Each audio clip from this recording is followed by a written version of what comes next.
लो जी, बड़ी पुरजोर फरमाइश सी तुहाडे वेखण वालिਆਂ ਦੀ, तुहाडे चाहण वालिਆਂ ਦੀ।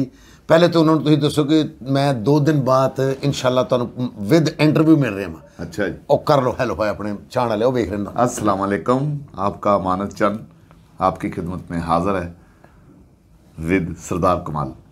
कि 2 दिन बाद तुसीं इस चैनल ते विद इंटरव्यू नजर आ रहे हो। अच्छा अच्छा अच्छा अच्छा, हुण समझ आई कि 2 दिन बाद इंटरव्यू साडा ऑनर हो जाएगा, ऑनर हो जाएगा ते असीं लोकां नाल मुलाकात कर लांगे, अपने चाहण वालियां नाल, भैण भरावां नाल। जी बिल्कुल, क्योंकि मेरे चैनल ते काफ़ी लखां लोगों ने कहा कि अमानत चंद साहब का इंटरव्यू तुसीं क्यों नहीं कर रहे। अच्छा अच्छा, तो मैं दस चुका कि जो मौसम का कोई चक्कर सी, उन्होंने गर्मी थोड़ा मौसम बेहतर हो गया, तो मैं अज तुहाडे कोल मौसम अच्छा हो गया तो मैं आ गया। ठीक है जी, बड़ी मेहरबानी।